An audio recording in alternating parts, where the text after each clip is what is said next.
کسی چیز کی اکانومی کو الٹا کر لینا، کیونکہ عام طور پر جو ایڈکشنز ہوتی ہیں یہ بہت سستی ہوتی ہیں، یعنی ایڈکشنز میں جانا بہت نیچرل سا ہوتا ہے. ایک دفعہ جب آپ ایڈکشن میں چلے جاتے ہیں تو آپ لڑک کے دوبارہ ادھر گرنا چاہتے ہیں.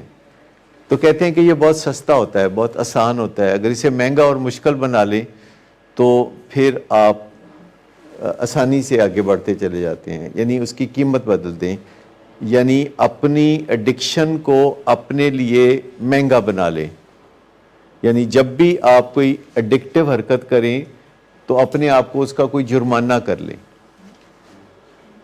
جیسے مثال کے طور پر اگر کوئی وزن کم کرنا چاہتا ہے اور وہ طے کرتا ہے کہ 10 چیزیں وہ نہیں کرے گا، جیسے وہ پراٹھے نہیں کھائے گا، وہ سویٹ ڈش نہیں کھائے گا، یا اس طرح کی اور بہت ساری چیزیں، تو وہ 10 چیزوں کے بارے میں طے کر لیتا ہے کہ یہ 10 چیزیں میں نہیں کروں گا، اور اگر میں نے کی تو میں اپنے آپ کو اتنا جرمانہ کروں گا جو میں فلاں شخص کو دوں گا، اور وہ شخص وہ ہونا چاہیے جو آپ کا پسندیدہ نہیں ہے.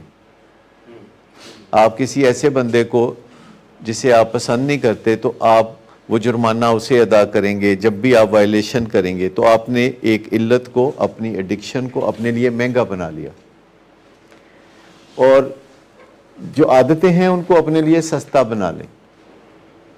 مثال کے طور پر ایک عادت ہے کہ آپ رسپانسبلٹی لیتے ہیں، اور جب بھی آپ رسپانسبلٹی لیتے ہیں تو آپ اپنے آپ کو کوئی انعام دیتے ہیں، اپنے آپ کو کوئی انعام دیتے ہیں.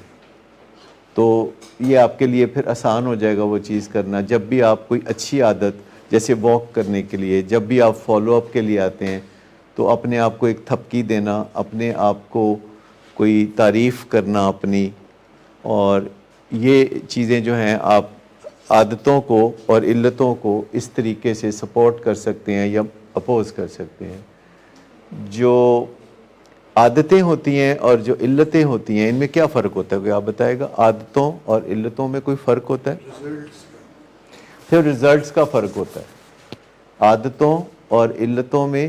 باقی جو ٹیکنیکل چیز ہے انسان کے دماغ کے اندر، ان کا جو سٹرکچر ہے وہ سیم ہوتا ہے، پر ان کو ہم نام عادت دے دیتے ہیں اگر اس کا کوئی فائدہ ہوتا ہے، اور علت نام دے دیتے ہیں اگر اس کا کوئی نقصان ہوتا ہے. انگریزی میں اس کو ہیبٹ اور ایڈکشن کہتے ہیں. لیکن دماغ کے اندر سٹرکچر ایک جیسا ہوتا ہے، اس لیے ہم کہتے ہیں کہ دماغ ویلیو نیوٹرل ہوتا ہے. ویلیو نیوٹرل، کبھی آپ اس ٹرم کو سنا؟ ویلیو نیوٹرل ہونا، ویلیو نیوٹرل. جیسے ٹیلی ویژن ہمارے گھر میں جو ہوتا ہے وہ ویلیو نیوٹرل ہے. اس پہ آپ اچھے ڈرامے بھی دیکھ سکتے ہیں، میوزک بھی دیکھ سکتے ہیں، خبریں بھی دیکھ سکتے ہیں، اور اس پہ ہم بری چیزیں بھی دیکھ سکتے ہیں. اس کو کوئی اعتراض نہیں، ٹیلی ویژن کو کوئی اعتراض نہیں. کچھ اور چیزیں آپ بتائیں گے جو ویلیو نیوٹرل ہو؟ موبائل ویلیو نیوٹرل ہے، انٹرنیٹ، گاڑی، اور ویلیو نیوٹرل. کیمرہ آپ کا ویلیو نیوٹرل ہوتا ہے. سے آپ اچھی چیز کی تصویر بھی لے سکتے ہیں، بری چیز کی تصویر بھی لے سکتے ہیں، اور میکنزم ایک سا ہی رہتا ہے. تو ہمارا دماغ بھی ویلیو نیوٹرل ہوتا ہے. اس کو ہم اچھے مقاصد کے لیے بھی استعمال کر سکتے ہیں، برے مقاصد کے لیے بھی. اس کو ہم ہیبٹس کے لیے بھی یوز کر سکتے ہیں، اس کو ہم ایڈکشنز کے لیے بھی یوز کر سکتے ہیں. یہ ہمارے بس میں ہے کہ ہم اس کو کس چیز کے لیے یوز کرتے ہیں.